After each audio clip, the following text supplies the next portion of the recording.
السلام علیکم ورحمۃ اللہ وبرکاتہ۔ میں فاطمہ، اللہ تعالیٰ کے فضل اور کرم سے اور آپ سب کی دعاؤں سے میں بالکل ٹھیک ہوں، اور اللہ تعالیٰ سے یہ دعا کرتی ہوں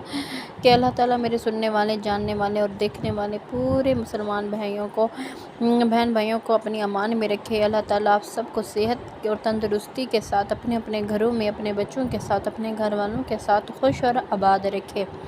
اللہ تعالیٰ سے یہ دعا ہے کہ اللہ تعالیٰ ہمیں اس قابل بنائے کہ ہم اپنے گھر والوں کے لیے بہترین انسان بن سکیں، بہترین۔ اللہ تعالیٰ ہمیں اور ہمارے آنے والی ہر نسل کو رزق کی فراوانی عطا فرمائے اور کسی قسم کی کوئی پریشانی ہمیں نہ ہو۔ تو اس کے لیے ضروری ہے کہ ہمیں اچھے رزق حلال کمانا چاہیے، اور اللہ تعالیٰ سے یہ دعا کرتے رہنا چاہیے کہ اللہ تعالیٰ ہمیں جتنا بھی دے برکت والا دے اور رزق حلال عطا فرمائے۔ جو بندہ بھی اپنے لیے، اپنے گھر والوں کے لیے رزق حلال کماتا ہے تو اللہ تعالیٰ اس میں خصوصی برکت بھی ڈال دیتے ہیں، اور وہ اپنے اخراجات کو بخیر و خوبی سر انجام دے دیتا ہے۔ تو ہر شخص کی یہ ضرورت، ہر شخص کی یہ ایک خواہش ہوتی ہے، یہ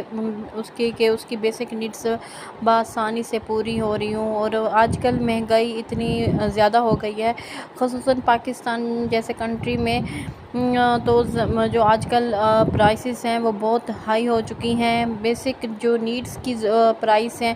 وہ بہت زیادہ ہائی ہو گئی ہیں، اور ہر ایک انسان کے بس سے یہ باہر ہوتا جا رہا ہے کہ وہ اپنی بیسک نیڈس کو کیسے پورا کرے اور اپنے کچن کیسا چلائے، اپنے گھر والوں کی ضروریات کو کیسے پورا کرے۔ اس چیزوں کو سامنے رکھتے ہوئے ہر دوسرا بندہ ڈپریشن میں جا رہا ہے کہ وسائل وہیں کے وہیں ہیں اور ضروریات بڑھتی جا رہی ہیں۔ تو بہت سارے لوگ ایسے ہیں جو ڈپریشن میں جا رہے ہیں، ڈپریس ہوتے جا رہے ہیں، اور بہت زیادہ سٹریس لینے کی وجہ سے بیمار بھی ہو رہے ہیں، کیونکہ جو ان کی وسائل ہیں وہ بڑھ نہیں رہے، اور جو مسائل ہیں وہ بڑھتے جا رہے ہیں۔ تو اللہ تعالیٰ سے یہ دعا ہے کہ اللہ تعالیٰ ہمیں اس مشکل وقت سے بخیر و خوبی ہمیں باہر نکال لے، اور ہمارے اوپر اللہ تعالیٰ اپنی خصوصی کرم نوازی قائم و دائم رکھے۔ تو آپ ان سب چیزوں کو ایک طرف رکھتے ہوئے یہ بھی سوچیں کہ کیا ہم اپنے جو فرائض ہیں، حقوق و فرائض ہیں، وہ پورے کر رہے ہیں یا نہیں، کیونکہ بہت ساری فرائض ہوتے ہیں جو ہم اپنی کوتاہی کی وجہ سے ان کو پورا نہیں کر پا رہے ہوتے، اور ہم چاہتے ہیں کہ بس ہماری جو ضروریات ہیں وہ پوری ہوں، چاہے وہ کسی بھی طریقے سے ہوں۔ تو اس کے لیے ضروری ہے کہ آپ اپنے اللہ سے ایک تعلق بنا لیں، کیونکہ اللہ تعالیٰ بھی یہی چاہتے ہیں کہ آپ اپنے گناہوں پر نادم اور شرمندہ ہوں اور اپنے گناہوں کی معافی طلب کریں، اور کیونکہ یہ ہمارے گناہ ہی ہیں جو ہمیں اس مقام پر لے آئے ہیں۔ کیونکہ جب تک ہم اپنے آپ کو نہیں سدھاریں گے، جب تک ہم اپنے جو مسئلے مسائل ہمارے جو ہیں نا وہ نہیں ختم ہونے والے، جب تک ہم اپنے آپ کو نہیں سدھاریں گے۔ اپنے آپ کو سدھارنے کا مطلب یہ ہے کہ ہم نماز نہیں ادا کرتے ٹائم پر، اگر نماز ادا کریں گے تو ایسی ادا کریں گے کہ بس ایک احسان کرنے والی ہوگی، نہیں، ایسا نہ کیا کریں، بلکہ یہ ہونا چاہیے کہ ہم ٹائم سے پہلے خود کو نماز کے لیے پریپیئر کریں، اور اچھے طریقے سے وضو کریں، اچھے طریقے سے نماز ادا کریں، اور خصوصی ذکر و اذکار اپنی زندگی میں شامل کریں۔ استغفار کی آپ کم از کم 5 تسبیحیں لازمی پڑھنی چاہیے، کیونکہ جتنا زیادہ ہم استغفار کریں گے اتنے زیادہ ہمارے جو مسائل ہیں وہ کم ہونا شروع ہو جائیں گے، کیونکہ یہ مسائل جو ہیں وہ ہمارے اپنے ہی پیدا کیے گئے ہیں، کیونکہ ہم دنیا میں اتنے مگن ہو چکے ہیں کہ ہم اپنے جو عبادات ہیں، جو ہمارے حقوق و فرائض ہیں وہ ہم ادا نہیں کر رہے۔ تو ہم اپنی ذات میں اتنے مگن ہو چکے ہیں، ہم اپنے سے وابستہ لوگوں کو ٹائم نہیں دے پاتے، جو ہم آپ دیکھیں کہ ہم آج کل جو پیرنٹس ہیں، جو ان کے پاس کسی کے پاس کوئی ٹائم ہی نہیں ہے۔ ہم اپنی ذات میں اتنا مگن ہو چکے ہیں کہ ہم کسی کے لیے کوئی ٹائم نہیں نکال پاتے۔ آپ اپنے رشتہ داروں سے بنا کے رکھیں، کیونکہ جب تک آپ اپنے رشتہ داروں سے نہیں بنا کے رکھیں گے یا اپنے جو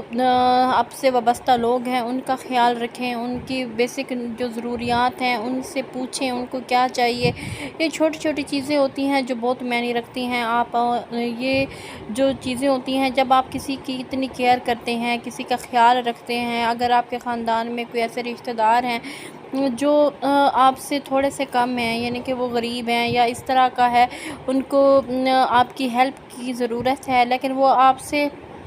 کہہ نہیں پاتے، لیکن آپ ان پر بھی اپنی توجہ ان کی طرف توجہ رکھیں اور یہ دیکھیں کہ ان کو آپ کی ضرورت ہے تو آپ ان کی ضروریات کا خیال رکھیں۔ اور جب آپ ان کی چھوٹی ضروریات کا خیال رکھیں گے، ان کے لیے آپ ٹائم نکالیں گے تو ان کے دل سے آپ کے لیے بہت ساری دعائیں نکلیں گی، جو آپ دیکھیں گے کہ آپ کے چھوٹے چھوٹے مسائل ہیں وہ حل ہونا شروع ہو جائیں گے۔ یہ جو چیزیں ہوتی ہیں کہ آپ اپنی جب صلہ رحمی کرتے ہیں، دوسروں کی ہیلپ کرتے ہیں، دیکھیں آج واقعی بہت مہنگائی بہت زیادہ ہو گئی ہے، ہر کوئی اپنی اپنی ضروریات کو پورا کرنے سے قاصر ہے، تو ایسی صورت میں یہ کہا جاتا ہے کہ ہم اپنا پورا کریں یا دوسروں کا پورا کریں۔ دیکھیں رزق دینے والی ذات تو اللہ کی ہے نا، تو کیا پتہ آپ کے رزق کے ساتھ کسی دوسرے کا رزق بھی جڑا ہو، تو کوشش کریں کہ اگر آپ گھر میں 3 ڈشز یا 2 ڈشز بناتے ہیں تو آپ کوشش کریں کہ آج سے 1 ڈش بنا لیا کریں، اس کے سے ہی گزارا کر لیا کریں اور وہ دوسری ڈش کے جتنے بھی حصہ بنتے ہیں آپ اس کی ہیلپ دوسروں اپنی جو آپ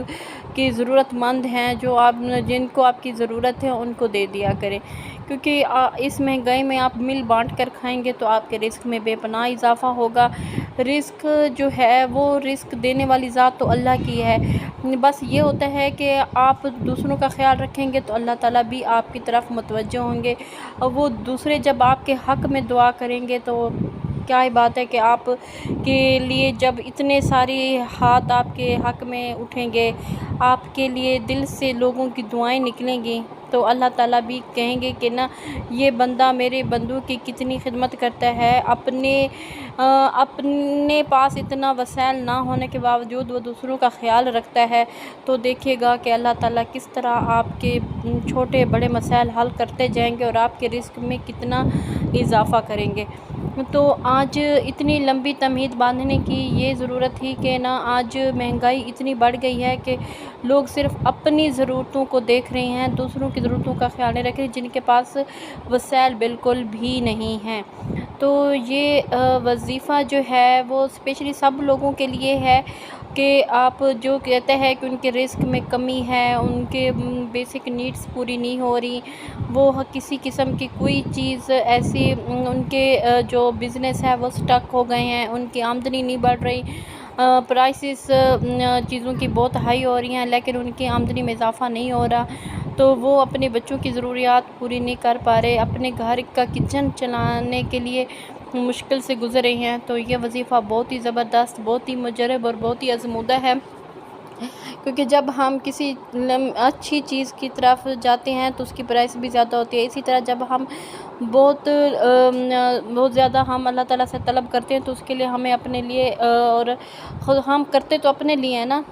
تو ہم اس کے لیے بہت زیادہ ٹائم بھی ہمیں نکالنا پڑے گا، تھوڑا سا ایفرٹ بھی کرنی پڑے گی، اگر آپ چاہتے ہیں کہ آپ کے رزق میں بے پناہ اضافہ ہو،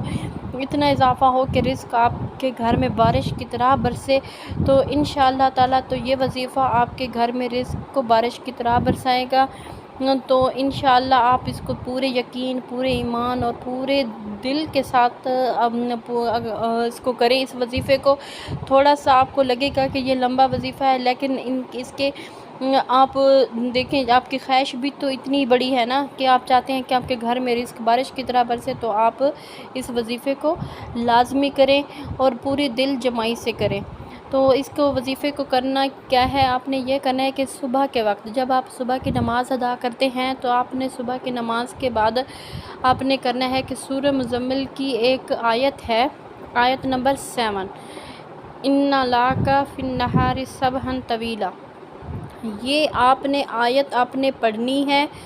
اور اس کے بعد آپ نے اس کے آگے سورت نہیں پڑھنی، مکمل نہیں کرنی۔ جب آپ سورت شروع کریں اور اس آیت نمبر 7 تک پہنچیں تو آپ نے یہاں تک چھوڑ دینا ہے اس سورت کو۔ پھر آپ نے کیا کرنا ہے کہ آپ نے پورا دن اس آیت کو اٹھتے بیٹھتے چلتے پھرتے اس کو پڑھتے رہنا چاہیے، پڑھتے رہنا ہے، کھلا پڑھنا ہے اپنے اس سورت کو نا، اس آیت کو۔ پھر جب عشاء کی نماز ادا کرنے کے بعد آپ نے اس آیت سے باقی جو آگے کی صورت ہے وہ مکمل کرنی ہے، اور اللہ تعالیٰ سے گڑ گڑا کر اپنے لیے دعا کرنی ہے، رزق کے لیے دعا کرنی ہے، اور پھر درود ابراہیمی آپ نے طاق تعداد میں جتنا آپ پڑھ سکے وہ پڑھنا ہے، پھر آپ نے سو جانا ہے۔ آپ نے یہ وظیفہ 41 دن کرنا ہے۔ انشاءاللہ تعالیٰ آپ دیکھیں گے کہ 41 دن سے بھی پہلے آپ کے گھر میں رزق بارش بن کے برسے گا، اور انشاءاللہ آپ دینے والوں میں شمار ہوں گے۔ اللہ تعالیٰ آپ کو دینے والوں میں شمار رکھیں، کبھی آپ کو ہمیں کسی کا محتاج نہ رکھیں، آمین۔ جزاک اللہ خیر۔ السلام علیکم ورحمۃ اللہ وبرکاتہ۔